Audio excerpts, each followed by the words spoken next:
Hello everyone. सो हम discuss कर रहे थे एलिमेंट्स की प्रॉपर्टीज़ में ट्रेंड। तो उसमें हमने 3 प्रॉपर्टीज़ कर दी हुई है, एटॉमिक रेडियस, आयनिक रेडियस और कल हमने पढ़ी थी आयनाइजेशन इंथैल्पी। तो आज हम पढ़ेंगे नेक्स्ट जो प्रॉपर्टी है इलेक्ट्रॉन गेन इंथैल्पी। अब इलेक्ट्रॉन गेन इंथैल्पी पहले हम देखेंगे कि क्या होती है, उसके बाद इसकी वेरिएशन देखेंगे। इलेक्ट्रॉन गेन का मतलब होता है कोई भी चीज़ लेना, इंथैल्पी होता है एनर्जी। सो इलेक्ट्रॉन गेन इंथैल्पी क्या होगा, जैसे हमें एनर्जी चाहिए होती है एक इलेक्ट्रॉन को उसके एटम से रिमूव करने के लिए, जो कल ही हमने पढ़ी है आयनाइजेशन इंथैल्पी, वैसे ही एनर्जी रिलीज भी होती है जब हम इलेक्ट्रॉन को ऐड करते हैं। जब हम इलेक्ट्रॉन को रिमूव करते हैं किसी भी एटम से, तो वो जो एनर्जी होती है जो हमें चाहिए होती है इलेक्ट्रॉन को रिमूव करने के लिए, वो क्या होती है, आयनाइजेशन इंथैल्पी होती है। बट जब हम किसी एटम के अंदर इलेक्ट्रॉन डालते भी हैं, ऐड भी करते हैं, तभी भी जो एनर्जी है वो रिलीज होती है, तो उस एनर्जी को क्या बोला जाता है, इलेक्ट्रॉन गेन इंथैल्पी बोला जाता है। जैसे इलेक्ट्रॉन गेन इंथैल्पी को हम कैसे डिफाइन करेंगे, electron gain enthalpy is the enthalpy change when an electron is added to an isolated gaseous atom. वो इंथैल्पी चेंज, वो एनर्जी चेंज आएगा जब हम एक इलेक्ट्रॉन को ऐड करेंगे किसी भी एटम में, तो जो एनर्जी चेंज आएगा वही क्या होगा, इलेक्ट्रॉन गेन इंथैल्पी। जैसे अगर हम देखेंगे हमारे पास एक एटम है, कोई भी एटम ले लेते हैं ए, अगर हम उसमें इलेक्ट्रॉन ऐड करेंगे तो वो किसके बराबर हो जाएगा, इलेक्ट्रॉन की एडिशन हुई है तो इसके ऊपर नेगेटिव चार्ज आ जाएगा, एनाइन की फॉर्मेशन होगी। और इसमें जो एनर्जी रिलीज होगी, जो इंथैल्पी चेंज होगा, जो एनर्जी चेंज होगा, डेल्टा एच रिप्रेजेंट करता है इंथैल्पी चेंज को या एनर्जी चेंज को, वो किसके बराबर आ जाएगा, डेल्टा एच ई जी एच के बराबर आ जाएगा। यहाँ पे डेल्टा एच जो होता है वो नॉर्मल चेंज होता है इंथैल्पी में, बट हम यहाँ पे इलेक्ट्रॉन गेन इंथैल्पी पढ़ रहे हैं, तो यहाँ पे डेल्टा एच ई जी एच हम इससे इलेक्ट्रॉन गेन इंथैल्पी को इससे रिप्रेजेंट करेंगे। ई जी यहाँ पे क्या रिप्रेजेंट कर रहा है, इलेक्ट्रॉन गेन, और एच क्या है, इंथैल्पी। इसको हम डेल्टा ई जी एच से रिप्रेजेंट करते हैं और उसको एक्सप्रेस करते हैं किलो जूल्स पर मोल में, के जे मोल इनवर्स में हम इसको क्या करते हैं, रिप्रेजेंट करते हैं। अब इलेक्ट्रॉन गेन जो प्रोसेस है वो एक्सोथर्मिक भी हो सकता है और एंडोथर्मिक भी हो सकता है। मतलब ये कि जब हम इलेक्ट्रॉन के ऐड करेंगे तो एनर्जी रिलीज भी हो सकती है और एनर्जी जो है वो क्या हो सकती है, गेन भी हो सकती है। अगर एनर्जी रिलीज होगी तो वो प्रोसेस होता है एक्सोथर्मिक, जब हमें एनर्जी देनी पड़ेगी इलेक्ट्रॉन को ऐड करने के लिए तो वो क्या होगा, एंडोथर्मिक प्रोसेस। बहुत सारे एलिमेंट्स के लिए, फॉर मेनी एलिमेंट्स, जो एनर्जी रिलीज होती है जब हम एक इलेक्ट्रॉन को ऐड करते हैं एटम में, और देयरफॉर जो इलेक्ट्रॉन गेन इंथैल्पी क्या होगी, नेगेटिव होगी। जितनी ज़्यादा टेंडेंसी होगी एक एटम की इलेक्ट्रॉन को गेन करने के लिए, उतनी ही ज़्यादा हमें एनर्जी लगेगी उस एटम में उस इलेक्ट्रॉन को डालने के लिए, ऐड करने के लिए, और उतनी ही ज़्यादा इलेक्ट्रॉन गेन इंथैल्पी क्या होगी, नेगेटिव होगी। फॉर एग्जाम्पल जो एलिमेंट्स है ग्रुप 17 के, जिनको हम हैलोजेंस बोलते हैं, fluorine, chlorine, bromine, iodine etcetera, उनकी जो आयनाइजेशन इंथैल्पी है वो बहुत ज़्यादा हाई है, और इलेक्ट्रॉन गेन इंथैल्पी बहुत ज़्यादा हाई है, और उतनी ही उसकी नेगेटिव वैल्यूज़ हैं। इलेक्ट्रॉन गेन इंथैल्पी की है नेगेटिव वैल्यूज़ हैं, क्योंकि उनके अंदर स्ट्रॉन्ग टेंडेंसी होती है इलेक्ट्रॉन को एक्सेप्ट करने के लिए और नोबल गैस कॉन्फ़िगरेशन अटेन करने के लिए, क्योंकि उनकी आउटर मोस्ट शेल में कितने इलेक्ट्रॉन्स होते हैं, थोड़े इलेक्ट्रॉन्स होते हैं, एक इलेक्ट्रॉन की कमी होती है। इनके आउटर मोस्ट शेल में पी ऑर्बिटल में 5 इलेक्ट्रॉन्स होते हैं, एक इलेक्ट्रॉन और चाहिए होता है क्योंकि पी ऑर्बिटल में मैक्सिमम 6 इलेक्ट्रॉन ही जा सकते हैं, जिसकी वजह से इनके अंदर स्ट्रॉन्ग टेंडेंसी होती है इलेक्ट्रॉन को एक्सेप्ट करने के लिए और नोबल गैस कॉन्फ़िगरेशन अटेन करने के लिए। तभी इनकी जितनी ज़्यादा टेंडेंसी होगी इलेक्ट्रॉन को एक्सेप्ट करने के लिए, उतनी ज़्यादा हमें एनर्जी लगेगी उस इलेक्ट्रॉन को ऐड करने के लिए, और उतनी ज़्यादा इलेक्ट्रॉन गेन इंथैल्पी की वैल्यू क्या आएगी, नेगेटिव वैल्यूज़ आएंगी। ऑन द अदर हैंड जो नोबल गैसेस हैं वो उनकी पॉजिटिव इलेक्ट्रॉन गेन इंथैल्पी है। अब उनकी पॉजिटिव इलेक्ट्रॉन गेन इंथैल्पी क्यों है, क्योंकि नोबल गैसेस जो होती हैं वो ऑलरेडी स्टेबल हो रखी हैं, उनको हम तभी इनर्ट गैसेस बोलते हैं। उनकी आउटर मोस्ट शेल, जितनी भी शेल्स हैं उनके अंदर वो सारी फील्ड हैं, उनको इलेक्ट्रॉन एक्सेप्ट करने की ज़रूरत ही नहीं है। इसी वजह से अगर हम उनमें इलेक्ट्रॉन ऐड भी करेंगे ज़बरदस्ती, तो जो नेक्स्ट इलेक्ट्रॉन है, जो इलेक्ट्रॉन आएगा वो नेक्स्ट प्रिंसिपल क्वांटम नंबर जो है इंक्रीज हो जाएगा, नेक्स्ट शेल में चला जाएगा इलेक्ट्रॉन, एक शेल की और एडिशन हो जाएगी। तो इसी वजह से उनके अंदर टेंडेंसी नहीं होती है इलेक्ट्रॉन को एक्सेप्ट करने की, क्योंकि ऑलरेडी वो स्टेबल हो रखे होते हैं। तो इसी वजह से उनकी जो इलेक्ट्रॉन गेन इंथैल्पी की जो वैल्यू होती है वो पॉजिटिव वैल्यूज़ होती हैं। अब ये जो डेफिनेशन से हमें पता चल रहा है कि जो इलेक्ट्रॉन गेन इंथैल्पी का मैग्नीट्यूड होता है, जो इलेक्ट्रॉन गेन इंथैल्पी है वो क्या मेज़र करती है, वो एबिलिटी होती है एक एटम की, वो मेज़र करती है एक एटम की एबिलिटी कि वो कितना इलेक्ट्रॉन को जो हम ऐड करेंगे इलेक्ट्रॉन को एक्सेप्ट कर सकता है। उसी एबिलिटी को हम क्या बोलते हैं, इलेक्ट्रॉन गेन इंथैल्पी। अगर एक एटम के अंदर ज़्यादा टेंडेंसी है इलेक्ट्रॉन को एक्सेप्ट करने की, उतनी ही ज़्यादा एनर्जी हम उस टाइम रिलीज भी होगी। जितनी ज़्यादा टेंडेंसी होगी एक्सेप्ट करने की इलेक्ट्रॉन को, जितनी ज़्यादा उनके अंदर कैपेबिलिटी होगी, उतनी ही ज़्यादा हमें उसमें एनर्जी जो है वो रिलीज होगी। और उसी उतनी ही ज़्यादा जो इलेक्ट्रॉन गेन इंथैल्पी की जो वैल्यू आएंगी, नेगेटिव वैल्यूज आएंगी। ऑन द अदर हैंड, अगर एक एटम के अंदर लेस टेंडेंसी है इलेक्ट्रॉन को होल्ड करने की, अगर एक एटम के अंदर लेस टेंडेंसी होती है कि वो इलेक्ट्रॉन को होल्ड कर सकता है, तो हमें सिर्फ स्मॉल अमाउंट ऑफ एनर्जी जो है वो क्या होगी, रिलीज होगी, क्योंकि उसके अंदर लेस टेंडेंसी है, वो इलेक्ट्रॉन लेना ही नहीं चाहता, तो उसमें ज़्यादा एनर्जी रिलीज ही नहीं होगी, तो इसलिए इलेक्ट्रॉन गेन इंथैल्पी की वैल्यूज जो है वो लेस नेगेटिव आएंगी या फिर पॉजिटिव वैल्यूज आएंगी। अब ये जो इलेक्ट्रॉन गेन इंथैल्पी है वो भी एक थर्मोडायनेमिकली एक स्टेबल टर्म है। जैसे आयनाइजेशन इंथैल्पी होती है, वैसे ही इलेक्ट्रॉन गेन इंथैल्पी भी एक स्टेबल टर्म है। लेकिन ये जो टेंडेंसी होती है इलेक्ट्रॉन को एक्सेप्ट करने की, इसको हम क्या कर सकते हैं, एक और टर्म में भी रिप्रेजेंट कर सकते हैं। वो क्या है, इलेक्ट्रॉन एफिनिटी। अब एफिनिटी का मतलब होता है क्षमता, कैपेबिलिटी की एक्सेप्टेंस कितनी है, वो कितना एफिनिटी है उसके अंदर इलेक्ट्रॉन को एक्सेप्ट करने की। अब ये जो इलेक्ट्रॉन एफिनिटी है और इलेक्ट्रॉन गेन इंथैल्पी है, ये दोनों टर्म्स जो है वो क्लोजली रिलेटेड हैं। बट एक दूसरे, ये जो इलेक्ट्रॉन एफिनिटी है वो नेगेटिव है किससे, इलेक्ट्रॉन गेन इंथैल्पी की। मतलब अगर इलेक्ट्रॉन गेन इंथैल्पी क्या होगा, पॉजिटिव होगी, तो इलेक्ट्रॉन एफिनिटी नेगेटिव होगी। अगर इलेक्ट्रॉन एफिनिटी नेगेटिव होगी तो जो इलेक्ट्रॉन गेन इंथैल्पी वो क्या होगी, पॉजिटिव होगी। ऐसा क्यों होता है, क्योंकि जब एनर्जी जो है वो रिलीज होती है, जब हम एक इलेक्ट्रॉन को ऐड करते हैं, जब एनर्जी रिलीज होती है, तो तब हम उस इलेक्ट्रॉन एफिनिटी को पॉजिटिव लेंगे, क्योंकि एनर्जी तब रिलीज होगी जब उसके अंदर ज़्यादा टेंडेंसी होगी इलेक्ट्रॉन को एक्सेप्ट करने की। जितनी ज़्यादा टेंडेंसी होगी इलेक्ट्रॉन को एक्सेप्ट करने की, उतनी ही ज़्यादा इलेक्ट्रॉन गेन इंथैल्पी की वैल्यूज नेगेटिव आएंगी, और उतनी ही ज़्यादा इलेक्ट्रॉन एफिनिटी क्या होगी, पॉजिटिव होगी।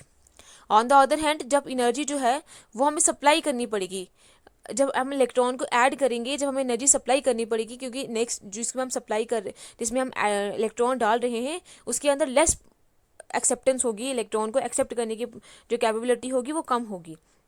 मतलब उसमें इलेक्ट्रॉन की एफिनिटी क्या है, कम है, इलेक्ट्रॉन को एक्सेप्ट नहीं कर रहा वो, इसी वजह से उसकी इलेक्ट्रॉन एफिनिटी क्या होगी, नेगेटिव होगी।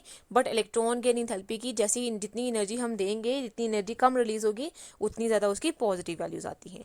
तो इसलिए ये दोनों क्या हैं, एक दूसरे के अपोजिट हैं। वो नेगेटिव होगी तो ये क्या होगी, पॉजिटिव होगी। सो अभी हमने देख लिया कि इलेक्ट्रॉन गेन इंथैल्पी होती क्या है, किसी भी एटम की टेंडेंसी इलेक्ट्रॉन को एक्सेप्ट करने की। अब हम इसकी वेरिएशन देखेंगे कि डाउन द ग्रुप और अलोंग अ पीरियड वो कैसे चेंज होती हैं। तो पहले हम देखेंगे variation down a group. Down the group कैसे वेरी करती हैं इलेक्ट्रॉन गेन इंथैल्पी। जब हम मूव करेंगे down the group from top to bottom, तो एटॉमिक नंबर इंक्रीज होता है, नंबर ऑफ शेल्स इंक्रीज होती हैं। एटॉमिक नंबर इंक्रीज होगा तो नंबर ऑफ प्रोटॉन्स भी क्या होंगे, इंक्रीज होंगे। नंबर ऑफ प्रोटॉन्स इंक्रीज होंगे तो न्यूक्लियर चार्ज भी क्या होगा, फिर इंक्रीज होगा। न्यूक्लियर चार्ज इंक्रीज होगा, अगर हम नंबर ऑफ शेल्स इंक्रीज हो रही है तो एटॉमिक साइज भी क्या होगा, इंक्रीज होगा। बट इस केस में क्या होता है, जो एटॉमिक साइज है वो डोमिनेट कर देता है किसको, न्यूक्लियर चार्ज को। जैसे जैसे हम डाउन द ग्रुप जाते जाते हैं, वैसे वैसे प्रिंसिपल क्वांटम नंबर की वैल्यू इंक्रीज होती है, नंबर ऑफ शेल्स भी इंक्रीज होती हैं। तो जो इलेक्ट्रॉन है वो क्या करेगा, नंबर ऑफ शेल्स इंक्रीज होंगी तो न्यूक्लियस और शेल के बीच में डिस्टेंस कम हो जाएगा, और इलेक्ट्रॉन की जो अट्रैक्शन है टूवर्ड्स द न्यूक्लियस वो क्या हो जाएगी, फिर कम हो जाएगी।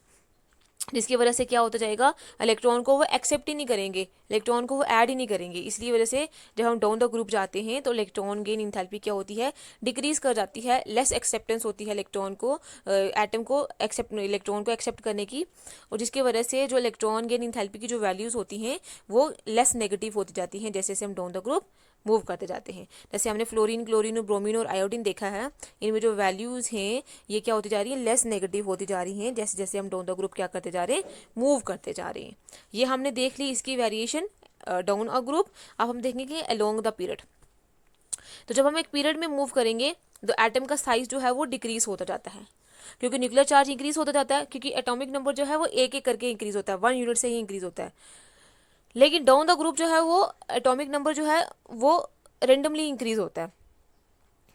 अब न्यूक्लियर चार्ज इंक्रीज हो रहा है, number of atomic number increase होगा, नंबर ऑफ प्रोटॉन्स इंक्रीज होंगे, न्यूक्लियर चार्ज इंक्रीज होगा, क्योंकि जो इलेक्ट्रॉन है वो एक पीरियड में प्रिंसिपल क्वांटम नंबर की वैल्यू सेम रहती है, तो इलेक्ट्रॉन जो है सेम शेल में ऐड होते रहेंगे, जो जिसकी वजह से डिस्टेंस और न्यूक्लियस और इलेक्ट्रॉन के बीच में सेम रहेगा। तो न्यूक्लियर चार्ज क्या कर देगा, इंक्रीज कर देगा। ये दोनों जो फैक्टर हैं, both this factor result into greater attraction for the incoming electron, therefore electron gain enthalpy in general becomes more negative. जिसकी वजह से न्यूक्लियर चार्ज इंक्रीज हो रहा है, तो न्यूक्लियर चार्ज इंक्रीज हो रहा है मतलब पॉजिटिव चार्ज इंक्रीज हो रहा है, मतलब उसकी जो अट्रैक्शन है, जब हम इलेक्ट्रॉन डालेंगे उसके इलेक्ट्रॉन की एक्सेप्ट की जो अट्रैक्शन है वो ज़्यादा हो जाएगी, मतलब वो इलेक्ट्रॉन को अट्रैक्ट कर सकता है, एक्सेप्ट कर सकता है। तो जितनी ज़्यादा एक्सेप्टेंस होगी, जितनी ज़्यादा टेंडेंसी होगी, उतनी ही क्या होगा, एनर्जी रिलीज होगी, और उतनी ही इलेक्ट्रॉन की एंथैल्पी क्या होगी, नेगेटिव होगी। तो इसी वजह से जब हम एक पीरियड में लेफ्ट टू राइट मूव करते हैं तो इलेक्ट्रॉन गेन एंथैल्पी की वैल्यूज़ क्या हो जाती हैं, उतनी ही नेगेटिव हो जाती हैं, क्योंकि इनमें इलेक्ट्रॉन गेन करने की टेंडेंसी जो है वो इंक्रीज होती जाती है।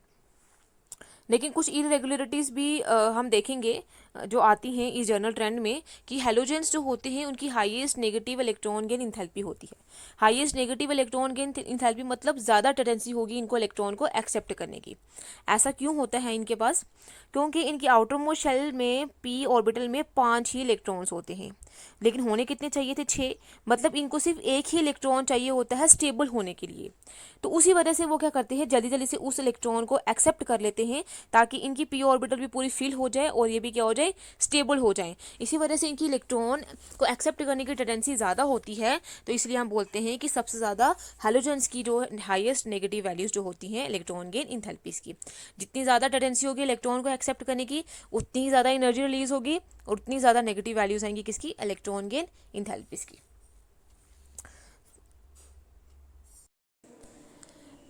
पहले हमने देखा कि हैलोजेंस की highest negative electron gain enthalpy क्यों होती है। क्योंकि इनकी आउटर मोस्ट शेल में देखा जाए अगर तो एक इलेक्ट्रॉन की कमी होती है, तो ये चाहते हैं कि जल्दी से इनको एक इलेक्ट्रॉन मिल जाए और वो क्या हो जाए, स्टेबल हो जाए। इसी वजह से क्या होता है कि इनकी जो जितनी ज़्यादा टेंडेंसी होगी इलेक्ट्रॉन को एक्सेप्ट करने की, उतनी ही ज़्यादा एनर्जी रिलीज होगी और उतनी ज़्यादा नेगेटिव वैल्यूज़ होंगी किसकी, इलेक्ट्रॉन गेन इंथैल्पी की। Electron gain enthalpy values of noble gases were positive, while those of beryllium, magnesium, nitrogen and phosphorus are almost zero. जो इलेक्ट्रॉन गेन इंथैल्पी होती है नोबल गैसेस की, वो पॉजिटिव होती है। क्यों पॉजिटिव होती है, क्योंकि वो ऑलरेडी स्टेबल है, वो इनर्ट है, ना ही उनको इलेक्ट्रॉन लेना है ना ही देना है, तो इसी वजह से उनकी पॉजिटिव वैल्यूज़ होती हैं। और ये जो एलिमेंट्स हमें बताए हुए हैं, बेरिलियम, मैग्नीशियम, नाइट्रोजन और फॉस्फोरस, इनमें इनकी electron gain enthalpy almost zero होती है। ऐसा क्यों होता है, क्योंकि इनमें हाफ फिल्ड जो ऑर्बिटल्स होते हैं एस और पी ऑर्बिटल्स की वजह से, हमने जब पढ़ा था last time electronic configuration last chapter में, तो उसमें हमने देखा था कि जो हाफ फिल्ड ऑर्बिटल्स होते हैं या फिर फुली फिल्ड ऑर्बिटल्स होते हैं वो दोनों ही स्टेबल होते हैं। तो इनमें हाफ फिल्ड ऑर्बिटल्स होने की वजह से ये जो एलिमेंट्स होते हैं वो स्टेबल होते हैं, इसलिए इनके इलेक्ट्रॉन गेन एंथैल्पी क्या होती है, ज़ीरो होती है। और इलेक्ट्रॉन गेन एंथैल्पी जो फ्लोरीन की होती है वो नेगेटिव होती है then that of chlorine. Electron gain enthalpy fluorine की ज़्यादा होती है एज़ कम्पेयर टू क्लोरीन। ऐसा क्यों होता है, बल्कि डाउन द ग्रुप जो है हमारे पास पॉजिटिव वैल्यूज़ आती हैं इलेक्ट्रॉन गेन एंथैल्पी की, लेकिन फ्लोरीन की क्लोरीन से कम क्यों होती है, बल्कि इसकी ज़्यादा होनी चाहिए थे। ये स्मॉल साइज़, फ्लोरीन के स्मॉल साइज़ की वजह से होती है। फ्लोरीन का साइज़ जो है वह as compare to chlorine small होता है, छोटा होता है, जिसकी वजह से क्या होता है कि जो इलेक्ट्रॉन है साइज़ कम होने की वजह से इलेक्ट्रॉन जो हैं, अगर हम और इलेक्ट्रॉन ऐड करेंगे तो उनमें अंदर क्या हो जाएगी, रिपल्शंस आना स्टार्ट हो जाएंगी, जिसकी वजह से क्या होगा, इनकी जो वैल्यूज़ होती हैं वो क्या होती हैं, क्लोरीन से फ्लोरीन की कम होती है। जैसे हमने आयनाइजेशन इंथैल्पी में पढ़ा था, जो सेकंड और हायर इलेक्ट्रॉन गेन इंथैल्पीज जो होती हैं वो भी पॉसिबल होती हैं। ज़रूरी नहीं है, जैसे हमने आयनाइजेशन इंथैल्पी में पढ़ा था कि ज़रूरी नहीं है कि एक ही इलेक्ट्रॉन जो है वो हम रिमूव कर सकें, हम एक से ज़्यादा इलेक्ट्रॉन भी रिमूव कर सकते हैं। वैसे ही ज़रूरी नहीं है कि हम एक ही इलेक्ट्रॉन जो है वो ऐड कर सकें, एक से ज़्यादा इलेक्ट्रॉन भी ऐड कर सकते हैं। जो सेकंड और हायर जो इलेक्ट्रॉन गेन इंथैल्पी है वो भी पॉसिबल है। सेकंड जो इलेक्ट्रॉन गेन इंथैल्पी है उसमें क्या होगा, इलेक्ट्रॉन जो है वो ऑलरेडी उसने एक इलेक्ट्रॉन लिया होगा, उसके नेगेटिव आयन में हम क्या करेंगे, एक और इलेक्ट्रॉन की एडिशन करेंगे, और जिसको वो आगे नेक्स्ट अगर हमने एक इलेक्ट्रॉन डाला हुआ है, जब हम सेकेंड इलेक्ट्रॉन डालेंगे तो वो क्या करेगा, एक दूसरे से रिपल्शन शो करेंगे। तो इसलिए हमें एनर्जी लगानी पड़ेगी इलेक्ट्रॉन को ऐड करने के लिए। जो फर्स्ट इलेक्ट्रॉन गेनिंग एंथैल्पी वो क्या है, ऑक्सीजन प्लस एक इलेक्ट्रॉन जब हम डालेंगे तो उसके ऑक्सीजन के ऊपर एक नेगेटिव चार्ज आ जाएगा। इसमें जब इलेक्ट्रॉन हम ऐड करेंगे तो एनर्जी रिलीज़ होगी, जो इसमें एनर्जी रिलीज़ होगी वो कितनी होगी, -141 kJ मोल इनवर्स एनर्जी इसमें रिलीज़ होगी। यह है delta EgH1 electron gain enthalpy है, लेकिन कौन सी वाली, फर्स्ट वाली। अब हमने इसमें एक इलेक्ट्रॉन ऑलरेडी ऐड कर दिया हुआ है, तो इसमें जब हमें एक और इलेक्ट्रॉन अब ऐड करना है तो एक इलेक्ट्रॉन आगे है नेगेटिव चार्ज, एक और करेंगे तो 2 नेगेटिव चार्ज आ जाएगा। तो 2 नेगेटिव चार्ज आ जाएगा, तो जिसकी वजह से इसकी जो एनर्जी जो है, अब एक इलेक्ट्रॉन हमने ऐड कर दिया हुआ है, जब हमें सेकंड इलेक्ट्रॉन ऐड करना है तो अब सिमिलर चार्जेस वाली जो होती है स्पीशीज़ वो एक दूसरे को रिपल करती हैं, तो अब इसको रिपल्शन फेस करनी पड़ेगी, किसकी, जो फर्स्ट इलेक्ट्रॉन हमने ऐड करा हुआ है। तो जब वो रिपल्शन फेस करनी पड़ेगी, जिसकी वजह से 2 इलेक्ट्रॉन इसमें ऐड हो जाएंगे, तो क्या आ जाएगा, 2 नेगेटिव चार्ज आ जाएगा। और डेल्टा EgH2 की वैल्यू क्या आ जाएगी, +780 kJ मोल इनवर्स। इसकी वैल्यू प्लस क्यों आएगी, क्योंकि हमें एनर्जी चाहिए। अब एनर्जी अब रिलीज़ नहीं होगी जब हम सेकेंड इलेक्ट्रॉन डालेंगे, अब एनर्जी जो है वो हमें चाहिए होगी सेकेंड इलेक्ट्रॉन को ऐड करने के लिए, क्योंकि फर्स्ट इलेक्ट्रॉन हमने ऑलरेडी ऐड कर दिया हुआ है, जो सेकेंड इलेक्ट्रॉन को रिपल्ट करेगा, उसको ऐड नहीं होने देगा, तो इसलिए हमें एनर्जी की ज़रूरत पड़ेगी। इसलिए एनर्जी इलेक्ट्रॉन गेनिंग एंथैल्पी क्या होगी, पॉजिटिव वैल्यू शो करेगी। तो इसका मतलब ये है कि जो सेकंड और हायर इलेक्ट्रॉन गेनिंग एंथैल्पीज होती हैं उनकी पॉजिटिव वैल्यूज होती है as compare to first electron gaining enthalpy. ये हमने देखा एक और प्रॉपर्टी आज एलिमेंट्स की, इलेक्ट्रॉन गेनिंग एंथैल्पी, उसकी वेरिएशन देखी along the period, down the group, और उसमें हमने सक्सेसिव जो आयनाइजेशन एंथैल्पीज भी देखी।